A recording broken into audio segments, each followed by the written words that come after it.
So today's story comes from Civil Service World. Yes, the website from all things Civil Service World, but today's story is, well, as it normally is to do with Brexit. And it's the HMRC, John Thompson, reveals that he faced death threats after sending out Brexit customs costs. So, John Thompson, the head of Her Majesty's Revenue and Customs, has revealed that police have investigated 2 death threats he received after sending out potential costs to businesses of post-Brexit customs options.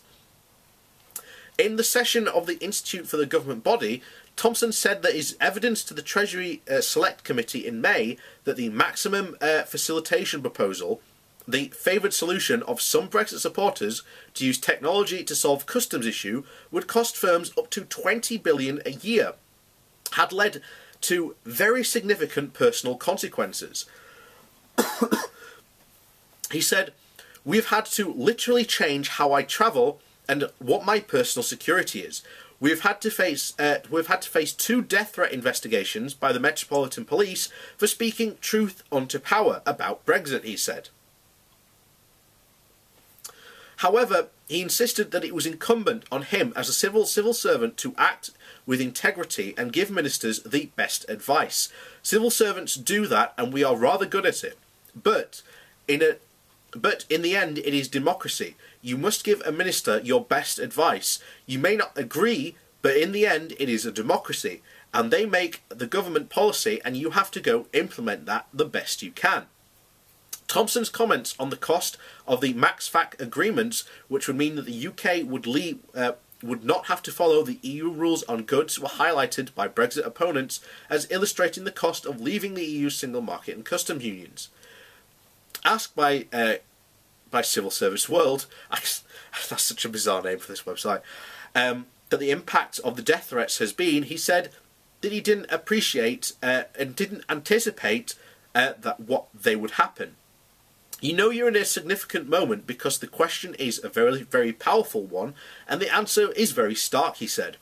"The first I knew that it was significant was when my 28-year-old son texted me, 'You're trending on Twitter.'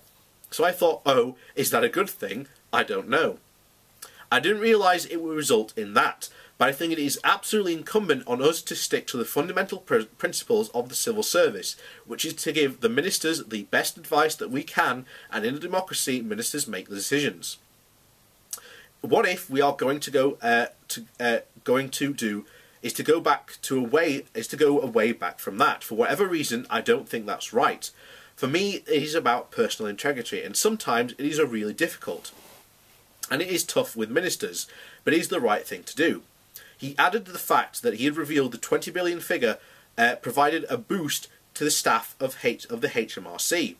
"Colleagues at the HMRC sit around and watch if I'm at a select committee, and they give me feedback, which I encouraged them to do because it is that kind of organisation. But I didn't realise that it had so much resonance in the organisation. That there is a boss telling it as it is, and we know that it is true. We have that information, and ministers have that information too." So basically he's saying, look, everyone in the HMRC knows that Brexit is going to be bad, and they are terrified, essentially, of telling ministers the truth. I'm glad that he actually did this. Obviously, you know, Brexiteers can't handle the truth, so they have to try and silence him with death threats. But there you go. That's the unfortunate world we live in at the moment. Earlier in the session, when Thompson set out his vision for the operational delivery of the profession that he leads, he said that he had sat down with the heads of other professions across the government to develop ideas since taking up the post in February. After speaking with Chris Walmont, who said that who, as well as being the Permanent Secretary of Department of Health and Social Care, is the head of the policy profession in government, they all agreed that civil servant fast streamers would undertake an operational delivery placement. Both of us wondered, I think they're getting into more civil service talk, yeah.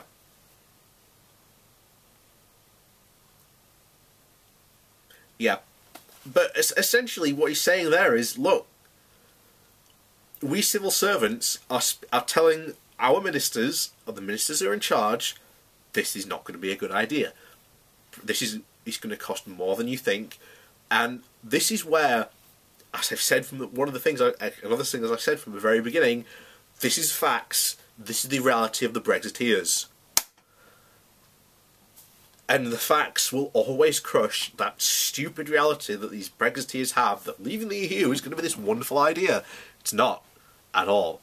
It is not going to solve any problems of the UK. It is only going to make them worse. Because, as I've said, you have been tricked and conned into thinking that the EU is somehow responsible when it is not. It has been the UK government's plan of austerity, particularly the Tory government who have been pushing it. And that's where, essentially, it's led us.